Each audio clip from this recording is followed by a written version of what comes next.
నమస్కారం. శుభమస్తు కార్యక్రమానికి స్వాగతం. మీరు ఫోన్ చేసి రిజిస్టర్ చేసుకోవాల్సిన IVRS నంబర్స్ 5051010631255563. మీరు రిజిస్టర్ చేసుకునే విధానం మీ పేరు, పుట్టిన తేదీ, పుట్టిన సమయం, పుట్టిన స్థలం, అలాగే మీ సమస్య. బర్త్ డీటెయిల్స్ లేని వారు ప్రశ్న జాతకం ద్వారా మీ సమస్యకి పరిష్కారం తెలుసుకోవచ్చు. జ్యోతిష్యంలో డాక్టరేట్ పొందిన తొలి తెలుగు మహిళ డాక్టర్ సంధ్యాలక్ష్మి గారు మీ సమస్యలకి పరిహారాలు తెలియజేస్తారు. నమస్కారం అమ్మా. నమస్కారం అమ్మా. ప్రేక్షకులకి నమస్కారం అమ్మా. ఈరోజు శనివారం కాకుండా ఈ శనివారానికి ఏదైనా విశేషం ఉందంటారా? ఉందమ్మా. ఈవేళ శని త్రయోదశి అంటే తెలుసు కదా, చాలా మంది శని త్రయోదశి రోజు ప్రత్యేకంగా శనికి పూజలు చేస్తారు. అంటే ఎవరెవరు శని త్రయోదశికి ప్రత్యేకంగా ఈ రోజు శని దోషాలు పోవడానికి పూజ చేసుకోవాలంటారు? ఈ రోజు ప్రత్యేకంగా ఏమిటంటే ఎవరెవరికి ఏలినాటి శని నడుస్తోంది, అర్ధాష్టమ శని నడుస్తోంది, అష్టమ శని నడుస్తోంది, దశాంతర్దశల్లో కూడా శని అంతర్దశలు కానీ, శని మహాదశలు కానీ, శని బాగా లేకపోవడం కానీ, ప్రత్యంతర్దశలు కానీ ఉన్నప్పుడు ఈ శని దోషానికి పరిహారం చేసుకోవాలి. ఓకే, అయితే ఈ సంవత్సరం ఏ రాశుల వారు ప్రత్యేకంగా పరిహారాలు చేసుకోవాలంటారు? ప్రస్తుతం మనం ఈ సంవత్సరం అని చెప్పుకోవడానికి వీల్లేదు. ఎందుకు అంటే గత 2.5 సంవత్సరాలుగా, అంటే మొన్న నవంబర్ 16వ తారీఖు వరకు కూడా కన్యా రాశిలో శని ఉన్నాడు. అప్పుడు మిథున రాశి వాళ్ళకి, సింహరాశి వాళ్ళకి, కన్యా రాశి వాళ్ళకి, తులారాశి వాళ్ళకి, కుంభరాశి వాళ్ళకి శనిపీడ ఉండేది. అయితే నవంబర్ 16న పోయిన సంవత్సరం అంటే 2011 నవంబర్ 16న శని తులారాశిలోకి వచ్చాడు. రాగానే ఏమిటంటే రాశులన్నీ మారిపోయాయి. ఇదివరకు ఉన్నటువంటి వాళ్ళకి ఎవరికి కూడా శనిపీడలు లేకుండా కర్కాటక రాశి వాళ్ళకి, కన్యా, తుల, వృశ్చికం, ఆ తర్వాత ఇలాంటి రాశుల వాళ్ళందరికీ కూడా ఇప్పుడు శనిపీడ ప్రారంభమైంది. కానీ మళ్ళీ శని మొన్న మే 16న వక్రించి కన్యలోకి మళ్ళీ తిరిగి వెనక్కి వచ్చాడు. అయితే ఇక్కడ మాత్రం ఎక్కువ కాలం ఉండపోవట్లేదు. కేవలం ఆగస్టు 3వ తారీఖు వరకు మాత్రమే ఉంటాడు. అందుకని ఈ సంవత్సరం మొత్తం అని మనం చెప్పుకోవడానికి వీల్లేదు. ప్రస్తుతం మిథున రాశి వాళ్ళు, కన్యా రాశి వాళ్ళు, సింహరాశి వాళ్ళు, తులారాశి వాళ్ళు, కుంభరాశి వాళ్ళు, అంతేకాకుండా ఎవరెవరి జన్మ జాతకాల్లో శని బాగా లేకుండా ఉండి ఆ స్థానాల్ని బట్టి దశలు, అంతర్దశలు, ప్రత్యంత దశలు నడుస్తున్నటువంటి వాళ్ళంతా కూడా ఇప్పుడు పరిహారం చేసుకోవాలి. అయితే వక్రించడం వల్ల ఆగస్ట్ 3 వరకే ఇందులో ఉంటుంది అనమాట. అయితే కన్యాలో ఉంటుంది, తర్వాత నుంచి మళ్ళీ తులలోకి వచ్చేస్తుంది అనమాట. ఓకే అమ్మ, మరి ఇలాంటప్పుడు ఎలాంటి జపాలు చేసుకుంటే మంచిదంటారు? శని బాగా లేనప్పుడు సాధారణంగా ఎవరైనా ఏం చేసుకోవాలి, శనికి ప్రతి సంవత్సరం ఒకసారి 19,000 శని జపం చేయించుకోవాలి. అంతేకాకుండా ఎవరికైనా చెప్తే భయపడుతూ ఉంటాడు, మరణం వస్తుందా, ఇంకేమైనా వస్తుందా అని చెప్పేసి. మామూలుగా ఏం చెప్తాం, మృత్యుంజయ మంత్రాన్ని చేసుకోవాలి అని చెప్తాం. మృత్యుంజయ మంత్రాన్ని కూడా 1,25,000 లేదా కనీసం 1,00,000 అయినా జపం చేసుకోవాలి. అలా చేస్తే శని దోష పరిహారం. అంటే ఇక్కడ శని దోష పరిహారం అని చెప్పడానికి అర్థం ఏమిటంటే, ఎవరికైనా సరే వారి జన్మజాతకంలో ఉన్నటువంటి చంద్రుడి దగ్గరికి గోచార రీత్యా ఇప్పుడు తిరుగుతున్నటువంటి చంద్రుడు అక్కడికి రావటం వలన మనస్సు బలహీనమైపోవటం, మానసిక ఆందోళన పెరిగిపోవడం లాంటివి జరుగుతూ ఉంటాయి. అయితే వాళ్ళకి ఇక్కడ మనకి మృత్యుంజయ మంత్రంలో ఏముంటుంది, సుగంధిం పుష్టివర్ధనం అంటారు. అంటే కొన్నిసార్లు ఏమవుతుందంటే శని వలన అనారోగ్యాలు కూడా వస్తూ ఉంటాయి. శని మనకి రోగస్థానంలో ఉండటం అలాంటివి జరిగినప్పుడు జాతకంలో అనారోగ్యాలు వస్తూ ఉంటాయి. మానసికంగా, శారీరకంగా ఆరోగ్యం పెరగడానికి ఈశ్వరానుగ్రహం వలన ఈ పీడలు పోవడం కోసం చెప్పేసి మహామృత్యుంజయ జపం చేసుకోవడం, శని జపం చేసుకోవడం.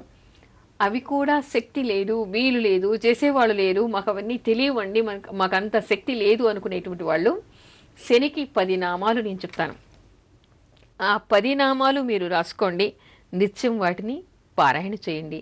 తప్పనిసరిగా మీకు శని దోషాలు పోతాయి. ఇప్పుడు ఆ శని దశనామాలు చెప్తాను, ఎవరైనా కూడా రాసుకోవచ్చు.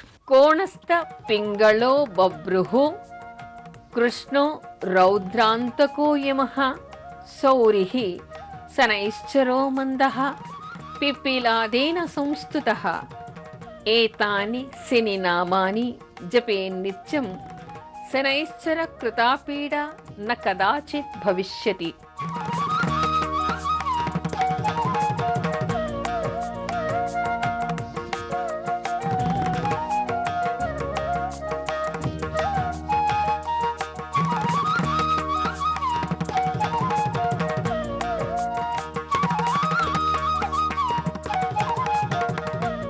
ఈ శని నామాల్ని చదువుకోవడం వలన శని పీడ నకదాచిత్ భవిష్యతి, అంటే భవిష్యత్తులో ఎప్పుడు కూడా శని పీడ వీళ్ళకి ఉండదు అని చెప్తున్నాడు.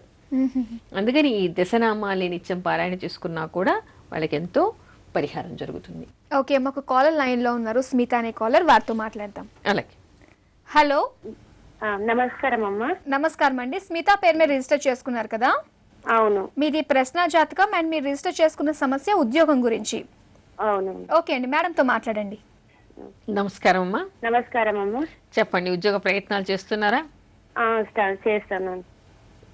తప్పకుండా ఈ సంవత్సరం మీకు ఉద్యోగం వస్తుందమ్మా. చాలా బాగుంది. మీకు ప్రశ్న జాతకం ప్రకారం, ప్రశ్న ప్రకారం మీకు వెంటనే ఈ సంవత్సరంలో మీరు అనుకున్న రీతిగా మీకు ఉద్యోగం దొరికేటువంటి అవకాశాలు ఉన్నాయి.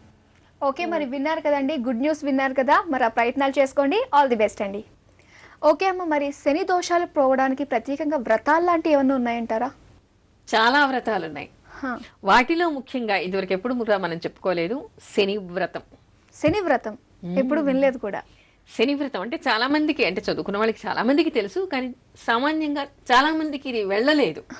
అంటే శని వ్రతాన్ని ఎలా చేయాలి? శని వ్రతం అంటే ఎవరికైనా శని పీరియడ్ బాగా లేదు, అంటే శని బాగా లేడు జాతకంలో, దశాంతర దశల్లో బాగా లేడు, ఇందాక మనం చెప్పుకున్నట్టుగా గోచార రీత్యా కూడా బాగా లేడు అని అనుకున్నప్పుడు శనివారాలు వాళ్ళు సంకల్పం చేసుకోవాలి. నేను ఇవాళ శని వ్రతం చేస్తున్నాను అని అనుకుని ఆ రోజు వాళ్ళు ఉపవసించాలి, తలస్నానం చేసి శనీశ్వరుని తలుచుకోవాలి. తర్వాత కేవలం పాలు పళ్ళ మీద మాత్రమే సాయంత్రం వరకు ఉపవాసం ఉండాలి. ఆ రోజు శని కవచాన్ని వాళ్ళు పారాయణ చెయ్యాలి. అంటే శని కవచం అంటే మనకి మంత్రోక్తంగా శని మొత్తం రక్షణలాగా అనమాట. కవచం అంటే ఏంటి? మంత్రోక్తంగా దాన్ని చదువుకుంటాం, అంటే శరీరంలోని నఖసిక పర్యంతం దానివల్ల మనకి రక్షణ కలిగిస్తుంది. ఓకే, అందుకని శని కవచాన్ని చదువుకోవడం, శని దశనామాల్ని చదువుకోవడం, సాయంత్రం పూట శని దగ్గరికి వెళ్ళి శనికి ఏదైనా వాళ్ళు మంత్రాలు చదువుకోవడం, అంటే వచ్చిన వాళ్ళు జపం చేసుకోవడం, లేకపోతే శని దశనామాలు చదువుకోవడం, తైలాభిషేకం చేయటం, శనికి తిలదీపం పెట్టడం, ఇలాంటివన్నీ చేసి శని పూజ చేసిన తర్వాత రాత్రి వచ్చి భోజనం చేయాలి. అలా చేస్తే శని దోషం పరిహారం అవుతుంది. శని వ్రతం అని అంటారు దీన్ని. ఓకే, అయితే మరి ఈ శని దోషం అది పోవడానికి మనం దానం చేయాల్సినవి ఏమైనా ఉన్నాయంటారా? చాలా రకాలు ఉన్నాయి. శనికి చాలా మందికి తెలియదు, నువ్వుల నూనె మాత్రమే అని అనుకుంటూ ఉంటారు. శని మనకి దేనికి కారకుడవుతాడో, దేని వలన మనం బాధపడుతూ ఉన్నామో దానికి సంబంధించినటువంటి వస్తువుల్ని ఇంకొకళ్ళకి ఉపకరించేలాగా మనం దానం చేస్తే శని దోషం పోతుంది.